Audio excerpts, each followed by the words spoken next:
श्री राधा षोडश नाम स्तोत्रम। श्री नारायण ने कहा, राधा रासेश्वरी, रासवासिनी, रसिकेश्वरी, कृष्ण प्राण अधिका, कृष्ण प्रिया, कृष्ण स्वरूपिणी, कृष्ण वाम अंगा संभूता, परमानंद रूपिणी, कृष्णा वृंदावनी, वृंदावन विनोदनी, चंद्रावली, चंद्रकांता और शरद चंद्र प्रभानना। ये सारभूत 16 नाम उन सहस्त्र नामों के ही अंतर्गत हैं। राधा शब्द में धा का अर्थ है संसिद्धि तथा रा दान वाचक है, और जो स्वयं निर्वाण मोक्ष प्रदान करने वाली हैं वे राधा कही गई हैं। रासेश्वर की ये पत्नी हैं, इसलिए इनका नाम रासेश्वरी है। उनका रास मंडल में निवास है, इससे वे रासवासिनी कहलाती हैं। वे समस्त रसिक देवियों की परमेश्वरी हैं, अतः पुरातन संत महात्मा उन्हें रसिकेश्वरी कहते हैं। परमानंद श्री कृष्ण के लिए वे प्राणों से भी अधिक प्रियतमा हैं, अतः साक्षात श्री कृष्ण ने ही उन्हें कृष्ण प्राण राधिका कहा है।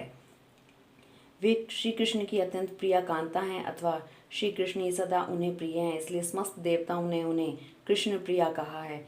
वे श्री कृष्ण रूप को लीला पूर्वक निकट लाने में समर्थ हैं तथा सभी अंशों में श्री कृष्ण के सदृश हैं, अतः कृष्ण स्वरूपिणी कही गई हैं।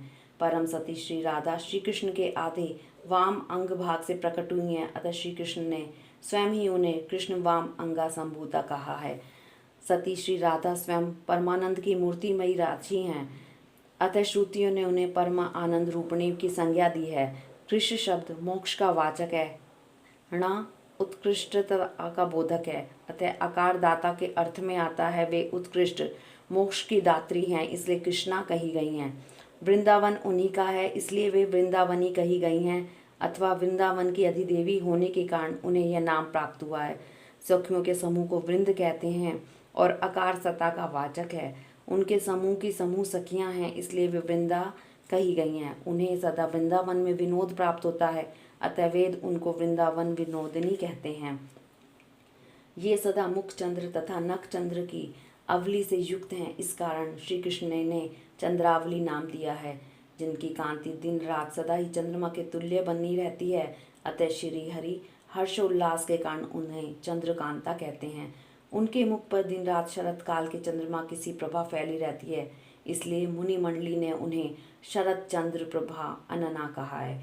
यह अर्थ और व्याख्याओं सहित षोडश नामावली कही गई है, जिसे नारायण ने अपने नाभि कमल पर विराजमान ब्रह्म को दिया था।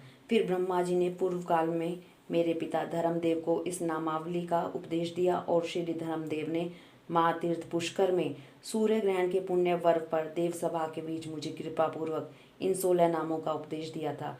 श्री राधा के प्रभाव की प्रस्तावना होने पर बड़े प्रसन्नचित्त से उन्होंने इन नामों की व्याख्या की थी। मुने, यह राधा का परम पुण्यमय स्तोत्र है, जिसे मैंने तुमको दिया। महामुने, जो वैष्णव न हो तथा वैष्णवों का निंदक हो, उसे इसका उपदेश नहीं करना चाहिए। हरि ओम तत्।